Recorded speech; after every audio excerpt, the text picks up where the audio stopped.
Olá, bom dia! Hoje é sexta-feira, dia 9 de setembro de 2016. Eu sou Paula Paparelli e esse é o Bom Dia Baixada pela Santa Cecília TV. Sexta-feira é dia de agenda do Porto, que discute temas relacionados ao maior porto da América Latina. Em nosso estúdio, o comentarista de toda sexta-feira, o empresário e consultor portuário Maxwell Rodrigues. O convidado de hoje é Marcelo Neri, presidente do Sindicato das Agências Marítimas, o Sindamar. Vamos às notícias do dia. A maior companhia de transporte marítimo da Coreia do Sul, a Hanjin Shipping, declarou falência. Com o receio de um possível calote por parte da empresa, os portos não deixam os navios atracarem ou descarregarem, o que fez com que 540 mil contêineres ficassem à deriva no mar. Especialistas acreditam que esse impasse pode se estender por semanas, obrigando os navios a esperar um acordo entre a companhia, seus sócios e credores. Os portos também estão retendo os contêineres já desembarcados pela Hanjin como garantia de pagamento. Outra preocupação é com a tripulação. Cerca de 30 pessoas estão a bordo de cada navio e dependem de suprimentos e de combustíveis doados por outros navios até que o impasse seja resolvido. Primeiramente, obrigado por estar aqui. Marcelo, obrigada, bom dia. Obrigado por ter aceitado o nosso convite. Bom dia, Paula. Bom dia, Maxwell. Bom dia aos telespectadores. Eu que agradeço o convite por estar aqui. Max, sempre é um prazer receber você aqui. Obrigado pela presença. Obrigado, Paula. Obrigado, Marcelo. Sempre um prazer estar aqui debatendo notícias importantes, principalmente para o nosso porto e para a nossa região também. E agora eu já te pergunto, que situação é essa da Coreia do Sul? É verdade, e a gente tenta, de alguma forma, avaliar como é que vai ser o desfecho disso tudo, principalmente por ser uma das maiores companhias mundialmente. No meu entendimento, eu acho que nós precisamos ter a intervenção do governo coreano, principalmente para que possa, de alguma forma, intermediar tudo aquilo que vem ocorrendo. Nós estamos falando aí de uma cadeia produtiva muito significativa no cenário internacional e que, de alguma forma, ações precisam ser tomadas para que haja um desfecho.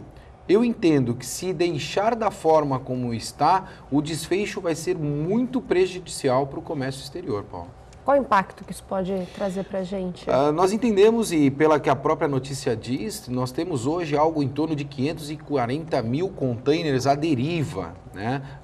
Espalhados aí mundialmente pelas águas do mundo, esperando atracação em inúmeros portos. Além desta condição, a própria Hanjin terceirizava o serviço de tripulação e pode, de alguma forma, haver uma retaliação. O que eu digo de retaliação? Essa tripulação pode pegar um navio que deveria descarregar no Porto de Santos e levar este navio, caso haja combustível suficiente para isso, para um porto no norte do país, o que vai gerar mais transtornos ainda. E aí eu fico me perguntando qual é o desfecho que isso pode ter, haja vista que hoje, principalmente os maiores especialistas, já entendem que toda essa carga que está disponível aí, espalhada por essas localidades, terá um impacto de algo em torno de 3 vezes no custo da nacionalização.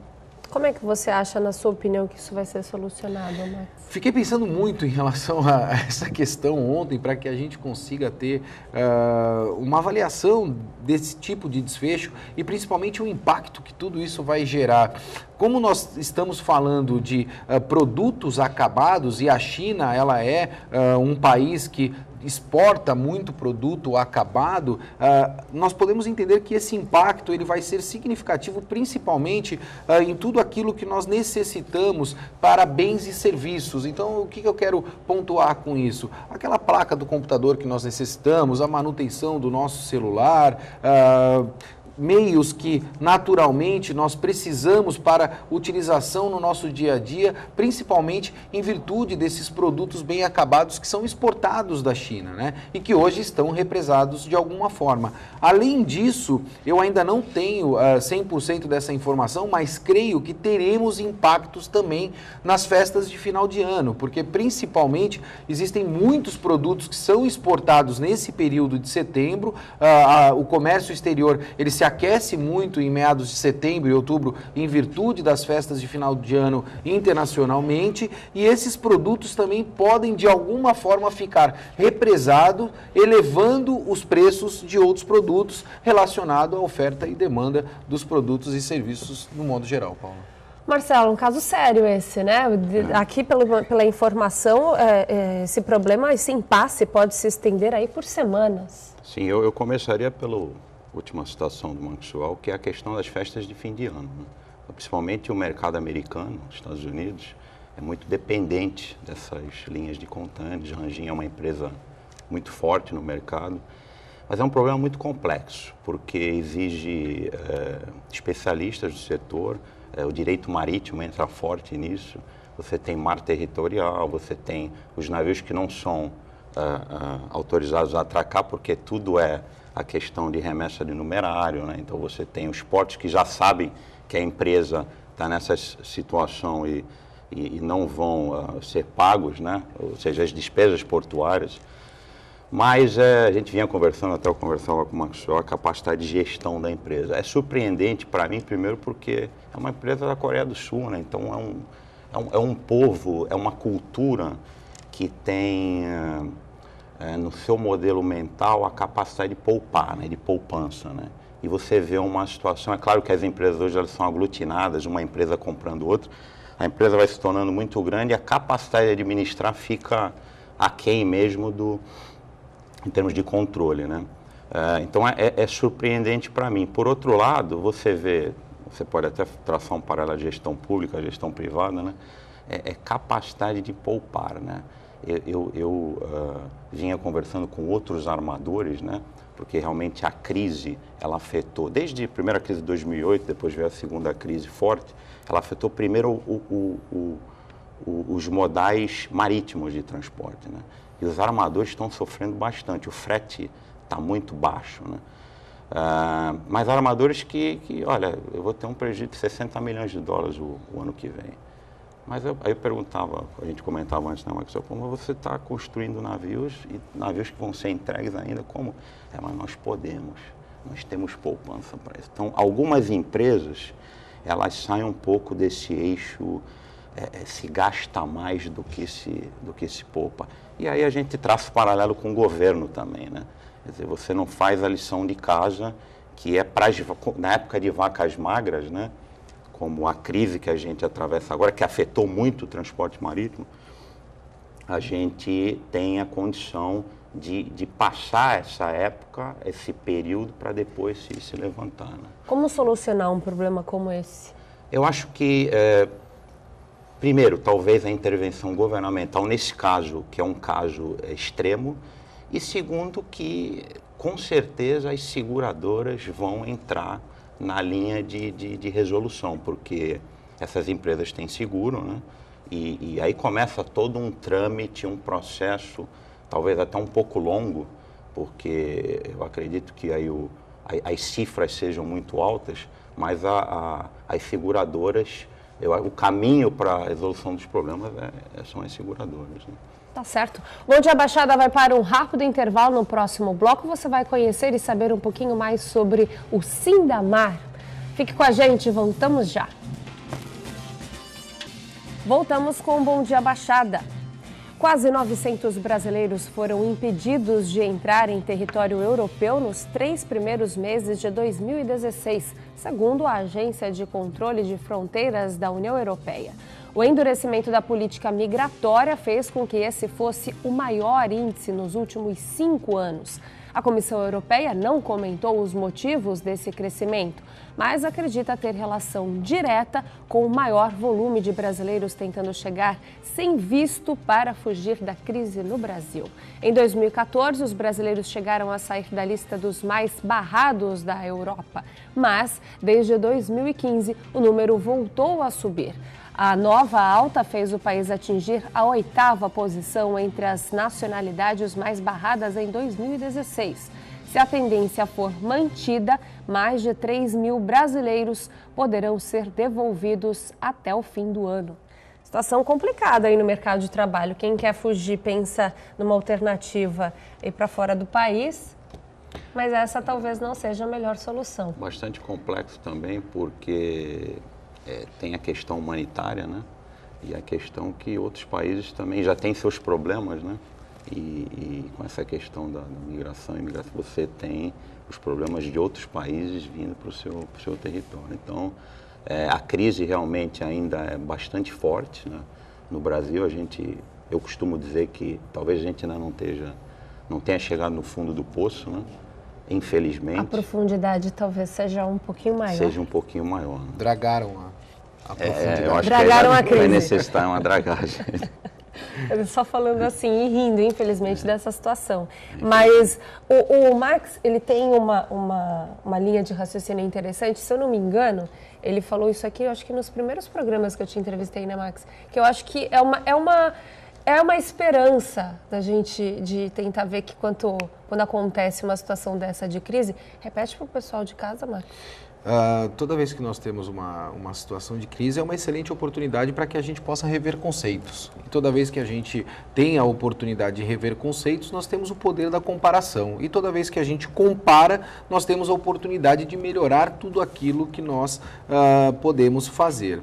Em relação à notícia pontuada agora, Paula, eu até gostaria de, se possível, dar um conselho a todos, no modo geral, principalmente em virtude desse momento que nós passamos de dificuldade econômica, onde os brasileiros muitas vezes possuem algumas dificuldades no processo imigratório. Uma delas é a questão do idioma, onde o inglês é fundamental para que você faça um processo de imigração.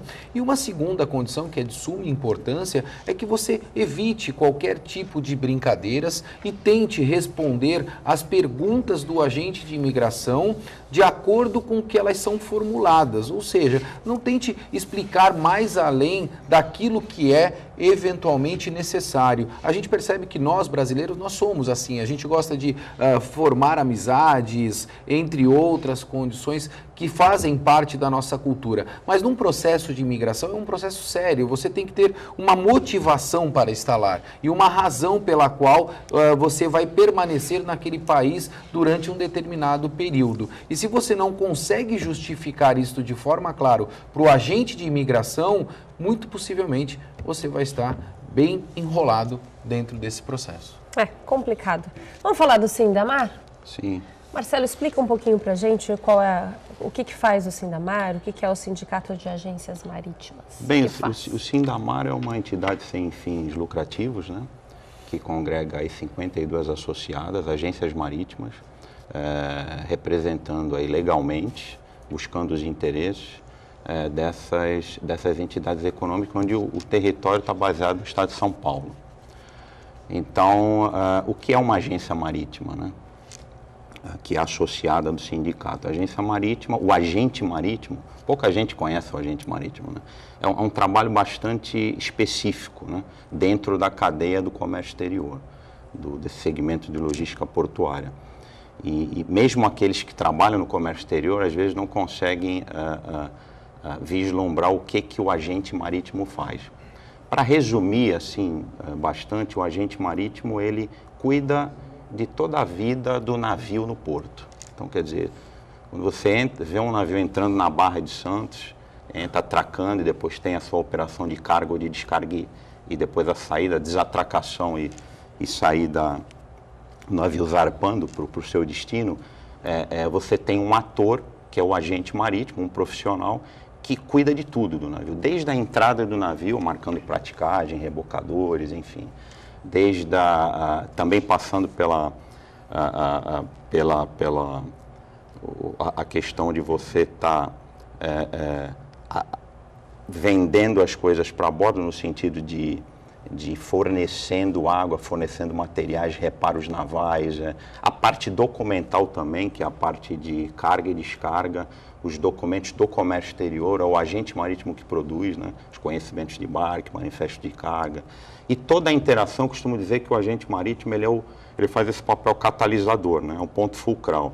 Então ele liga as autoridades, né, seja a Receita Federal, a Anvisa, a Polícia Federal, com os clientes, né, os armadores, os afretadores, as trading companies, os exportadores, importadores, faz essa ligação.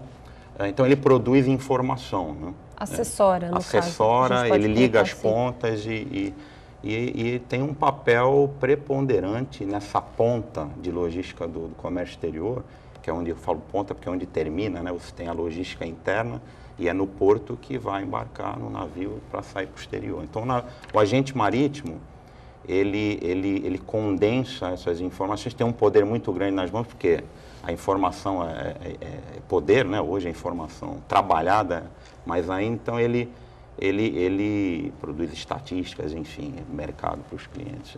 Faz todo esse trabalho de interação para que o navio entre, opere e saia do porto. Se a Paula me permitir, Paula, na semana passada nós tivemos o Marco Sanches, presidente do Sindicato dos Conferentes aqui, e as pessoas acabaram me abordando, falando, Maxwell, toda vez que você tiver uma entidade de classe, eu acho que seria importante nós conseguirmos até explicar como é que a população, principalmente hoje em virtude dessa questão do desemprego, pode ingressar em carreiras como essa, né? Seja ela na questão dos conferentes e principalmente nessa questão do agenciamento marítimo. Quais são as qualificações, Marcelo, que as pessoas, no modo geral, elas precisam ter para poder ingressar num segmento tão fascinante quanto esse do agenciamento marítimo?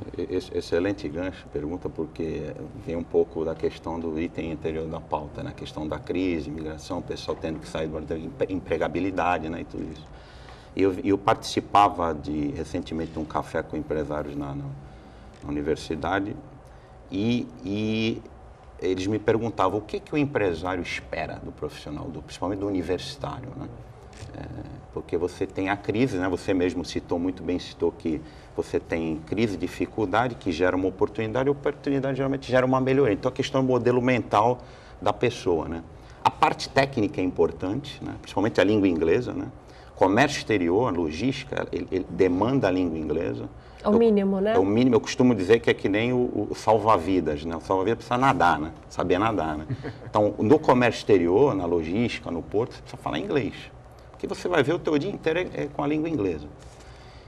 Mas não só a parte técnica instrumentalizada, mas também, eu disse isso para as universidades, que é preciso formar também a questão do modelo mental, né? A resiliência, né? A pessoa ter estresse baixo.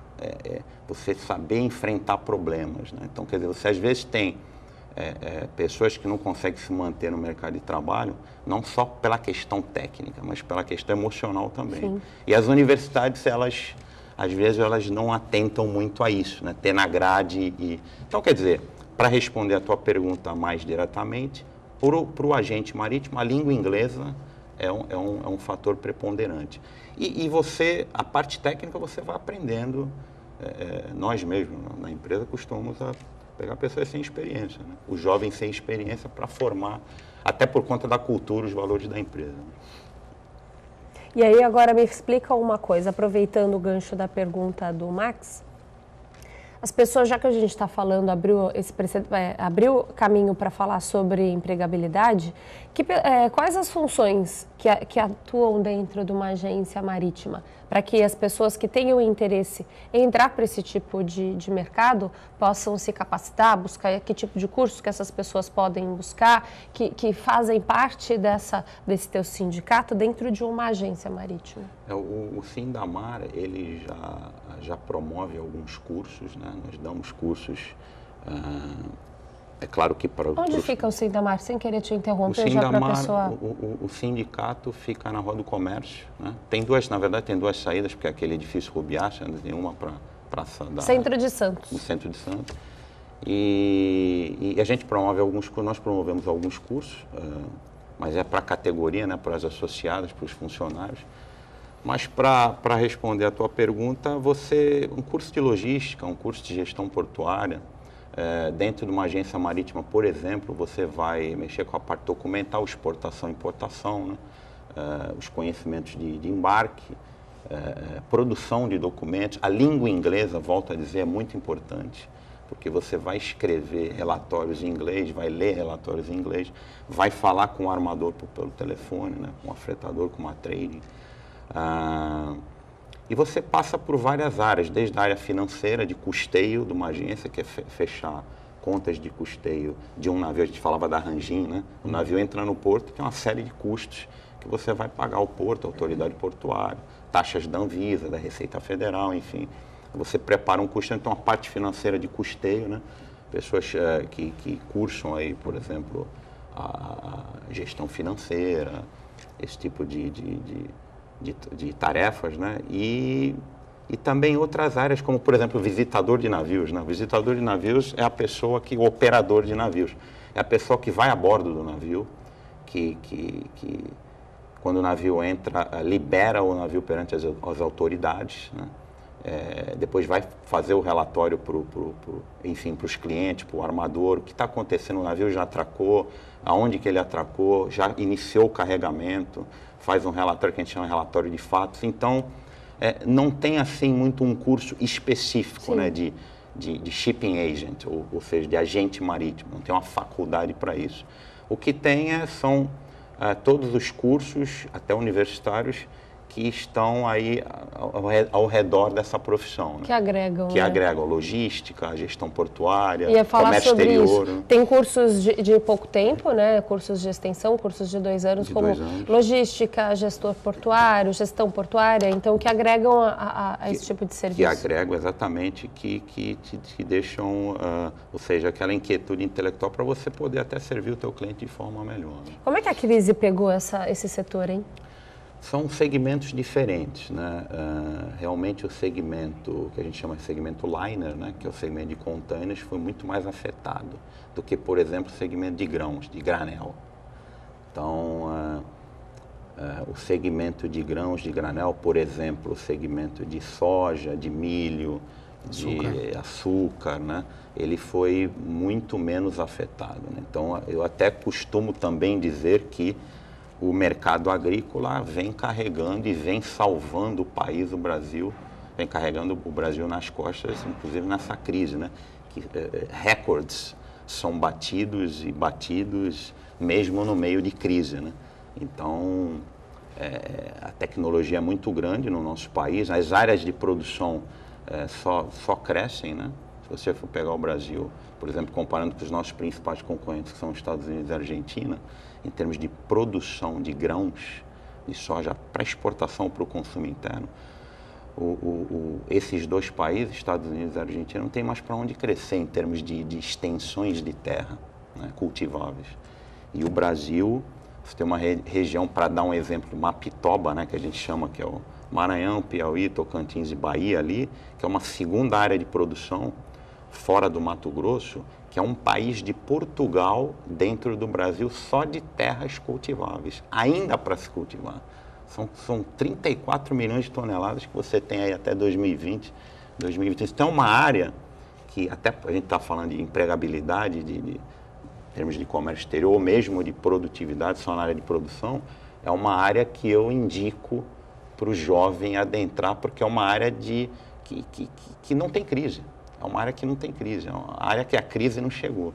E o agronegócio vai ter um crescimento exponencial, até porque eu tenho um entendimento de que, principalmente as reservas de mercado que hoje são feitas pelos países, no modo geral, principalmente se nós pudéssemos fazer aí um paralelismo com a questão que aconteceu com a própria Ranjin, ela vai deixar de existir. Hoje, por exemplo, o Brasil faz muita reserva de negócio e de mercado, protegendo esses mercados com altos impostos e altos custos relacionados a isso, ao invés de potencializar ainda mais o agronegócio. Isso acontece também em outros países. É de suma importância que a gente comece a se atentar para esta condição, principalmente porque, no meu entendimento, e aí eu gostaria até de ouvir a opinião do Marcelo relacionada a isso, esse mercado internacional ele vai se movimentar um pouco. Nós temos aí o G20 agora reunido, tratando da economia global, e esse é um dos pontos que vem sendo tratados, aonde os países hoje que tentam, de alguma forma, fazer reserva de mercado, sem que tenha competência para desenvolver aquele mercado, precisam rever estes conceitos, a fim de abrir estes mercados para que a economia global, do modo geral, ela consiga também se movimentar. Estou certo nesse entendimento, Marcelo? Está perfeito, é a minha linha de raciocínio também. Eu sei que eu respeito outras opiniões nesse, mas a gente volta para Adam Smith, né, que é a mão invisível do mercado, deixa o mercado se regular, né? Então, quer dizer, protecionismo, e aí a gente sai aí de um governo e a gente quer crer que esse governo novo aí, inclusive aí com Serra na pasta de comércio exterior, né, vai dar um pouco mais de menos protecionismo e vamos se juntar com quem nós temos que nos juntar. Né? Vamos fazer negócio. Vamos fazer negócio. negócio. De suma importância. Claro, vamos. E é até bastante interessante ouvir essa posição do Marcelo, porque acho que foi em um dos primeiros programas aqui onde eu parabenizei o Temer por ter colocado Serra efetivamente nessa pasta, porque eu creio também que é uma das pessoas que tem competência e foi uma das ações acertadas do governo Temer, não só o Serra, mas também o Meirelles, para que a gente possa retomar o crescimento que o país necessita. G20 vai continuar sendo assunto aqui no próximo bloco. Bom Dia Baixada vai para um rápido intervalo, você continue com a gente. Voltamos já. Voltamos com o Bom Dia Baixada. Em reunião realizada essa semana na China, o G20 avaliou que o crescimento da economia global está mais fraco que o desejado. Com isso, os riscos de fraqueza no comércio exterior, instabilidade financeira e flutuação do preço das commodities voltam a preocupar. Além desses riscos, eles veem desafios no desenvolvimento geopolítico, no fluxo de refugiados, terrorismo e outros conflitos que complicam o desenvolvimento da economia global. O G20 concluiu que a política monetária não pode liderar sozinha o crescimento equilibrado da economia. O grupo reforçou a importância das reformas estruturais, assim como o pedido para que líderes executem ajustes para reduzir o desequilíbrio. E aí a gente volta com essa questão do G20, é uma reunião ultra importante, principalmente nessa situação dessa crise global. Quero saber a sua opinião, Max. A gente falou isso no bloco anterior, né, Paula? E a gente pode perceber que a pauta, ela reflete exatamente os comentários que nós fizemos. Ou seja, nós precisamos passar por uma revisão estrutural econômica mundial, né? Essa reserva de mercado que existe hoje é algo bastante preocupante. Funcionou há 10 anos atrás, a fim de você fortalecer principalmente as qualidades e virtudes dos países no modo geral, mas hoje, principalmente em virtude dessa demanda que nós temos escalonada, ou seja, nós temos que produzir muito e consumir muito, nós precisamos abrir os mercados e potencializar as individualidades de cada país. O que eu quero refletir com tudo isso e fazer com que a gente venha a refletir? Se o Brasil hoje é um país que tem grandes potenciais nos commodities, nós precisamos fortalecer esta via, nós precisamos dar cada vez mais subsídios para que nós possamos ser competitivos na exportação de commodities. Em contrapartida a isso, nós temos muitas dificuldades em alguns segmentos, que nós ainda precisamos evoluir estes segmentos para que nós, de alguma forma, venhamos em algum momento fazer reserva desses mercados. Hoje ainda não somos capazes disso, então nós temos que fazer com que a economia se movimente e importar esses bens e serviços que hoje não somos capazes de produzir. E diante disso, fazer com que a economia gire e crie um ciclo econômico mundialmente. Esse protecionismo que exige hoje dentro dos países vem comprometendo a economia mundial, o que vem fazendo com que a gente passe por todos esses momentos de dificuldade econômica, não só no Brasil, mas também em outros países. Como é que você avalia a situação? É só para lembrar, né? O Michel Temer saiu do país, assumiu o país e saiu correndo, literalmente, para poder participar do G20. Como é que você vê? É importante que a gente tivesse representantes lá, que o presidente da República tivesse lá. Na verdade, eu acredito que a primeira preocupação do Temer foi pontuar e fincar a bandeira, principalmente nesse conglomerado de decisores mundialmente nas questões econômicas. Ou seja, eu precisava, de alguma forma, ser visto para poder ser lembrado e, a partir daí, colocar uma agenda de discussão e debate em relação aos interesses do próprio país. Eu percebo muito claramente que a agenda principal do Temer é a questão econômica. E eu tenho um entendimento hoje que o Temer tem na sua mão uma grande oportunidade, Marcelo e Paula e até ouvintes. Ele tem a oportunidade de ser lembrado nos livros de história para daqui a 20, 30 anos como a pessoa que conseguiu fazer a transformação econômica no país. E a primeira medida que o Temer deveria fazer é não ser candidato à reeleição. Se ele conseguisse, a partir deste momento, construir esta agenda, para que a partir desta agenda de não reeleição, fazer as reformas que nós necessitamos dentro do país, sejam elas as reformas econômicas, principalmente fiscais, porque o antigo governo não cuidou da macroeconomia e a fiscal é algo bastante importante na macroeconomia. Além disso, fazer as reformas que nós mencionamos em relação à questão tributária e principalmente trabalhista, se esta for a agenda do Temer, eu posso afirmar, ele será um presidente muito bem lembrado pela história do nosso país. Marcelo.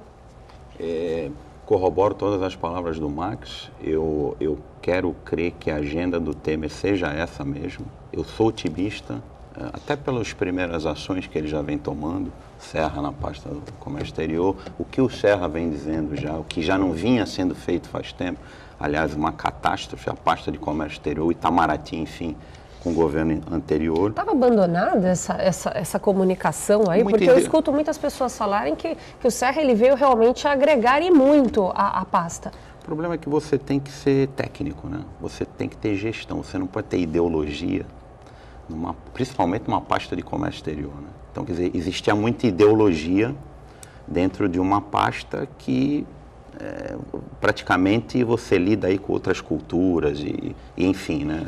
Aí a gente já sabe que se prevaleciam alguns estados, né, em detrimento de outros. E isso não era bom porque não se fazia o melhor para o país, né? Agora, o G20, essa nota do G20, porque a crise é mundial, ela não é só também. O Brasil tem um aspecto de crise mundial nos outros países. Aí vai a capacidade de inovar, vai a capacidade de diminuir o protecionismo, né, dos países que têm que fazer a lição de casa para... Né, os líderes têm que... E as reformas estruturais, né? Se você pegar o exemplo brasileiro, há muito que se fala que são necessárias as reformas estruturais. Você tem aí infraestrutura, tributos, educação, principalmente educação, né? Mas reforma tributária é algo que você precisa dar mais fôlego para o empresário, né? Quem constrói o país, quem produz riqueza são as empresas, não é o governo que produz riqueza. Então, reforma previdenciária, tem muitas coisas para ser feitas. Pois é, então é algo que... mas eu sou otimista, porque eu acho que inclusive na questão fiscal, você falou na questão fiscal de impostos, né? Mas não pode... Porque o objetivo é muito econômico agora, né? A questão econômica. Então, o Temer está dando muito, principalmente com Meirelles. Muita ênfase nessa questão econômica. Então, você não pode... Por que eu tive na Fiesp aí, recentemente com o Paulo Scaff, a gente vinha conversando, e ele tinha ido conversar com o Temer e disse que ele quer entrar para a história. Ele quer entrar para a história, que sabe o que tem que fazer para entrar para a história, e não tem necessidade de se reeleger, enfim. Então, quer dizer, não precisa aumentar imposto por um simples ponto. Você tem um orçamento de 50, 60 bilhões no ano. Só que você chega todo final do ano e você vê que você não usa nem 50% desses 60 bilhões. Então, são 30 bilhões que você usa. Então, quer dizer, sobra muito dinheiro em termos de orçamento por falta de capacidade de execução, porque não tem projeto, não tem execução. Então, quer dizer, você não precisa aumentar impostos, porque você fez um orçamento e sobrou desse orçamento. Então, quer dizer, são questões que ninguém toca, mas eu estou otimista com esse novo governo. O Temer ele vai ter a chance de realmente, talvez seja o primeiro político que vai focar única e exclusivamente nesses 2 anos e trabalhar e muito para isso. Quem sabe, sem pensar numa reeleição, sem pensar em mais nada, caso ele realmente mantenha a palavra. Eu vou chamar um rápido intervalo comercial, você continue com a gente para o último bloco do Bom Dia Baixada. Voltamos já. Voltamos com o último bloco do Bom Dia Baixada e o tema agora é a famosa dragagem. Marcelo, como é que o Sindamar vê essa questão da dragagem que ficou boa parte do ano parada, se não, digamos, o ano inteiro? O ano inteiro. Já, polêmica a dragagem. Talvez não só esse ano, né? Vários anos a gente abre aí os jornais e vê esse tema dragagem, que eu costumo também dizer que o Brasil, né, a cultura talvez do brasileiro tem muita esperança, né, e pouca execução, né? Então isso não é muito bem visto lá fora, porque se fala muito de algo e pouco se executa.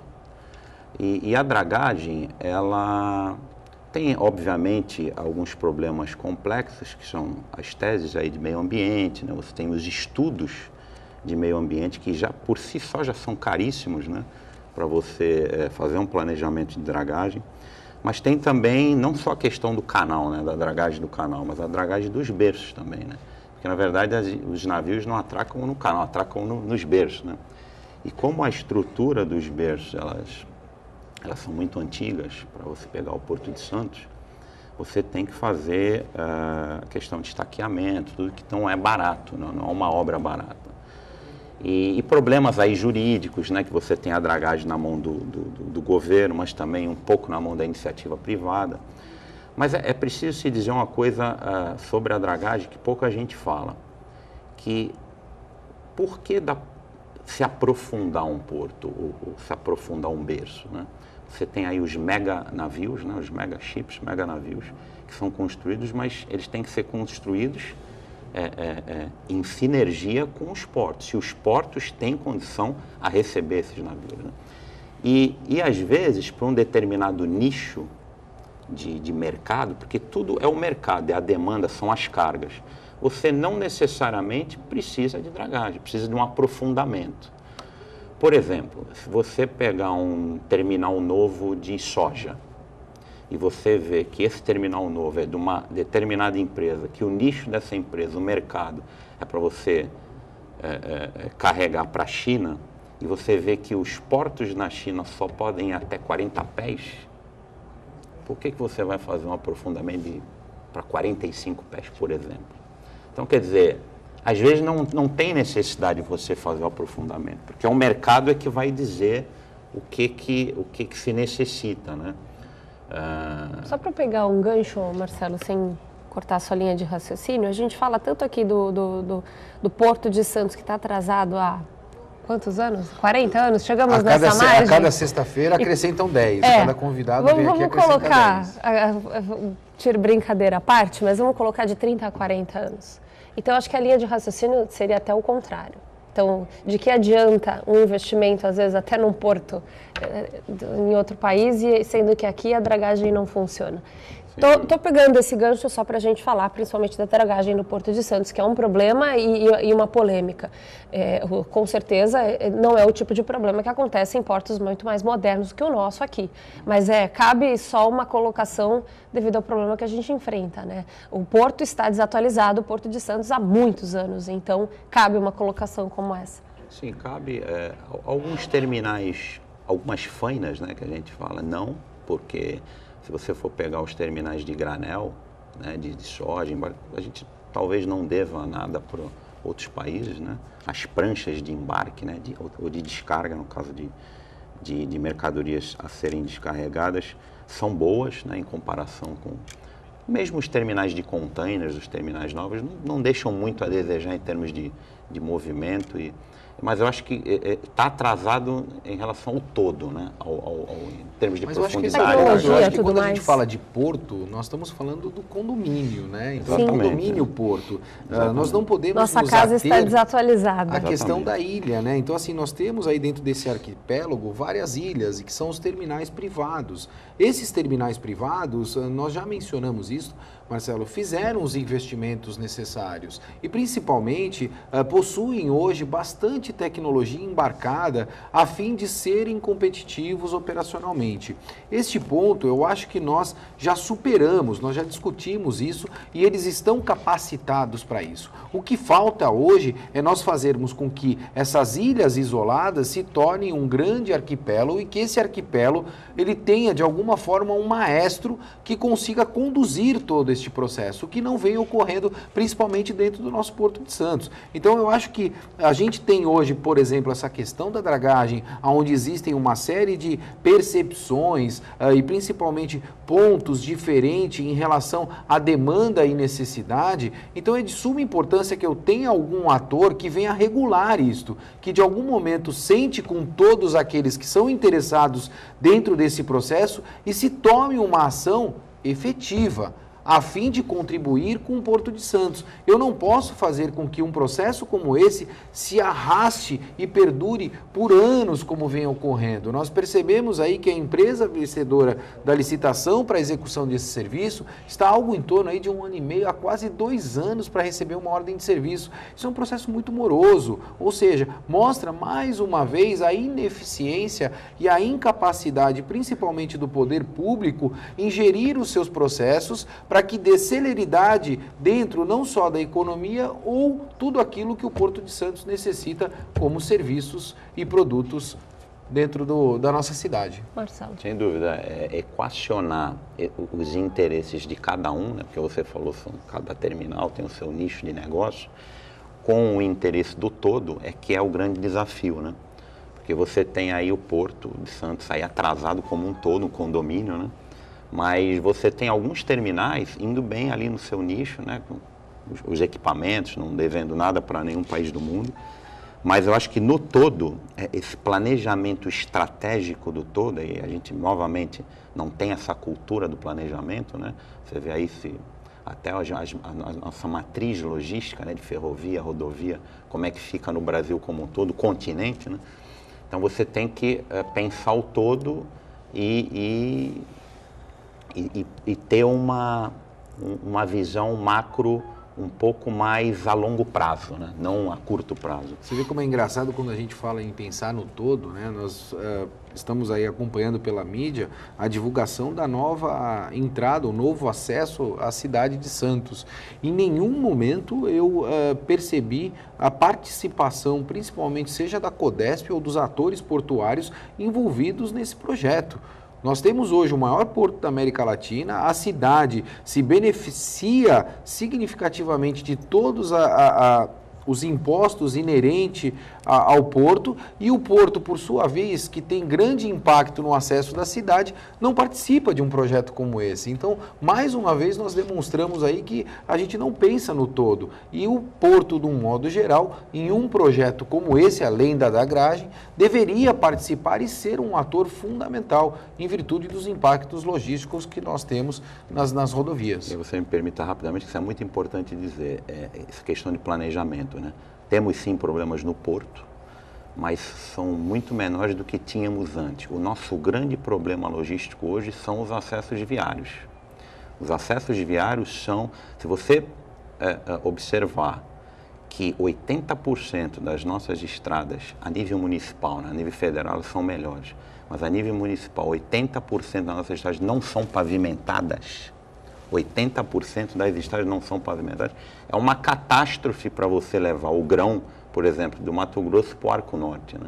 Você não chega é tudo esburacado. Então, quer dizer, os acessos viários realmente é o principal problema que você bem citou aí, inclusive na entrada de Santos, tem mais opções. Marcelo, mas é por isso que talvez a cabotagem seja um meio no qual nós devemos desenvolver de alguma forma também, a fim de contribuir com este cenário, mas é importante também a gente dizer, porque nós ouvimos bastante este tipo de condição, onde nós evoluímos bastante de um ponto A para onde nos encontramos hoje, e eu tenho de concordar com isso, mas um processo de melhoria ele é um processo contínuo. Nós não podemos também nos satisfazer porque nós melhoramos algum percentual e fruto disso não temos necessidade de evoluir para os demais. Nós temos hoje uma força dentro do agronegócio significativa que pode alavancar o país e contribuir para o país, mas o custo do Brasil ele ainda é muito grande em virtude da infraestrutura. Então eu acho que é o nosso papel reivindicar essas condições ou pelo menos colocar este tipo de condição para debate e reflexão, a fim de evoluirmos ainda mais do ponto que estamos hoje em relação ao ponto que estávamos. Marcelo, modal cabotagem é uma boa alternativa? É uma boa alternativa. É claro que o empresário ele sempre vai fazer contas, né?